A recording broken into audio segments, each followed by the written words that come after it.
Hello, my lovely friends. It's Emma here from Just a Girl Who Loves Elvis. Thank you for coming back to sit with me again. Before we begin, I want us to slow everything down together. Just for a moment.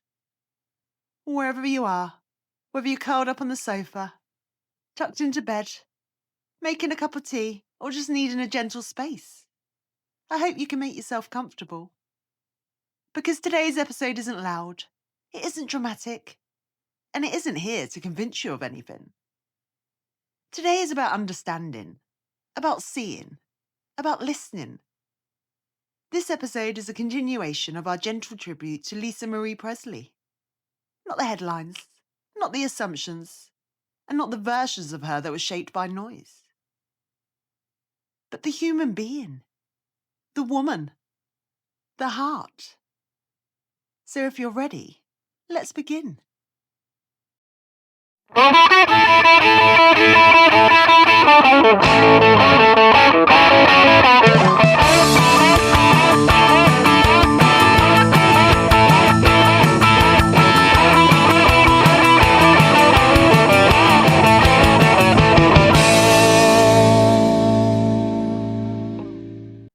There is something I've thought about a lot when it comes to Lisa Marie. How strange it must feel to walk into a room and people already have a version of you in their minds. Before you've spoken, before you smiled, before you've even shown them who you are. They don't see you. They see a story. And Lisa Marie grew up inside a story that belonged to the world long before it even belonged to her. People didn't just know her name. They projected onto it. Expectations, curiosity, opinions, judgments. And I think that does something to a person. Because when people think they know you, without ever listening, you start to feel invisible in a very loud way. Everyone is looking at you, but no one is seeing you. I imagine there are moments when Lisa Marie just wanted to be ordinary. To walk into a cafe and not be recognised. To laugh without being analysed. To cry without it becoming a story. And I think that longing to just be followed her quietly throughout her life. Not loudly, not dramatically, quietly. There's a difference between being known and being understood. People can know your name, your family, your history, your face, but still not understand your heart at all. And I think Lisa Marie lived inside that gap between recognition and real understanding. The world knew who she was, but very few people truly understood her. And that can be incredibly lonely. Because when you're misunderstood long enough, you begin to protect yourself. Not because you're cold, not because you're distant, but because you're tired. Tired of being simplified, tired of being explained by strangers, tired of being turned into a version of yourself that doesn't feel real. I don't think Lisa Marie wanted to be mysterious. I think she wanted to be honest.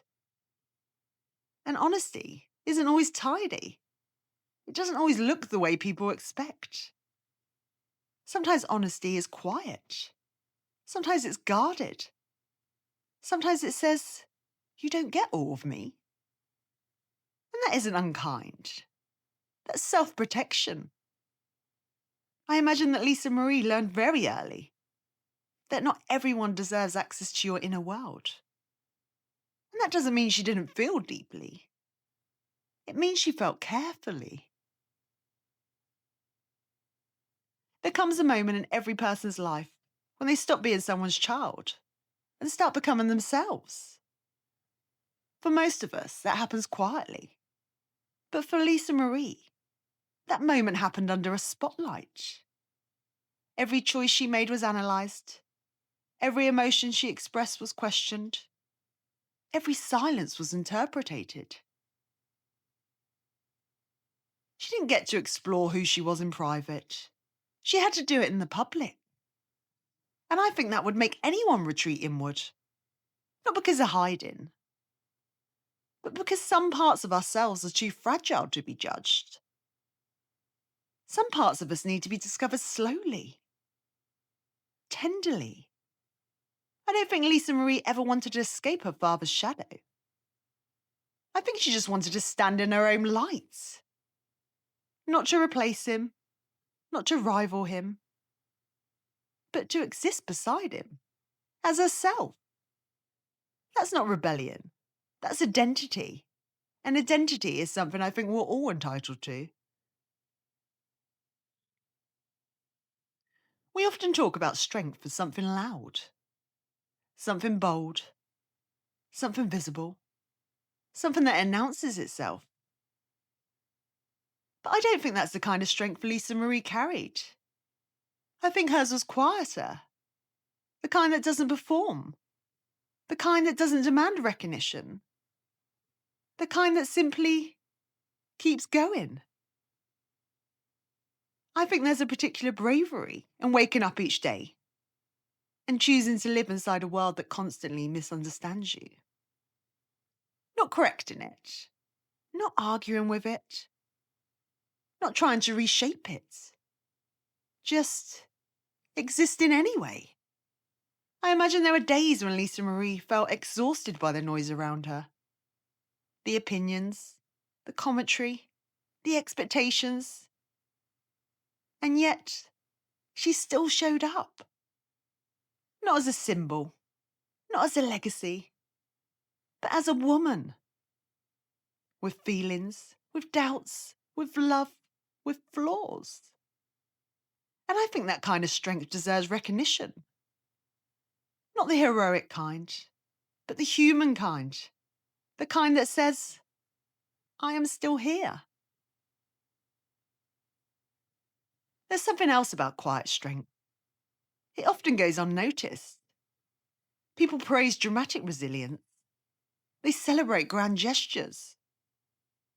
They rarely stop to notice the courage it takes simply just keep breathing when the world feels heavy. And I think Lisa Marie lived most of her life in that space. Not dramatic, not theatrical, but deeply real. And realness is often misunderstood because it doesn't sparkle, it doesn't announce itself, it just exists. And that, in its own way, is extraordinary. One thing that becomes very clear when you look at Lisa Marie's life is this. She loved deeply, not carefully, not from a distance, but fully. And loving fully always comes with a risk. Because when you love someone deeply, you also feel deeply. Loss hits harder, disappointment cuts deeper, joy feels brighter. I don't think Lisa Marie knew how to love halfway. And sometimes I think that made life more painful for her. But it also made her real. She wasn't numb. She wasn't closed. She felt things properly. And that kind of heart is both a gift and a vulnerability. I imagine there are moments where she wished she felt less. When things hurt too much, when grief felt too heavy. But I don't think feeling deeply is weakness. I think it's courage. It means you're alive.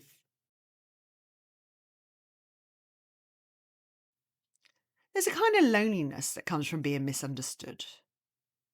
Not ignored, not forgotten, but misunderstood. It's when people think they know you, but they don't really listen. They hear your words, but they don't hear your heart. They see your choices, but not your reasons. They judge the surface without ever asking what lives underneath. I think Lisa Marie lived with that kind of loneliness. Because the world had already decided who she was supposed to be. And when someone doesn't fit the story people have written for them, they are often criticized instead of understood. I imagine there were times she felt like explaining herself, like standing up and saying, "This isn't who I am. This isn't what I meant. This isn't my heart." But explaining yourself over and over again is exhausting. Eventually, you learn to go quiet. Not because you don't care, but because you care too much to keep being misunderstood. And I think that's where a lot of Lisa Marie's silence came from. Not distance, but tiredness. There is something deeply human about wanting to be known. Not admired, not analysed, just known. To have someone see your messy thoughts, your unguarded moments, your fragile places, and not turn them into headlines. I believe Lisa Marie wanted that kind of connection, and I think she found it in very few places, which makes those connections even more precious. When people talk about legacy, they usually mean something loud. Fame, success, achievements, records, numbers. There is another kind of legacy. The kind that doesn't get written about. The kind that lives in people. In the way someone made you feel. In the way they listened. In the way they showed up quietly. I don't think Lisa Marie cared about being remembered as perfect. I think she cared about being remembered as real.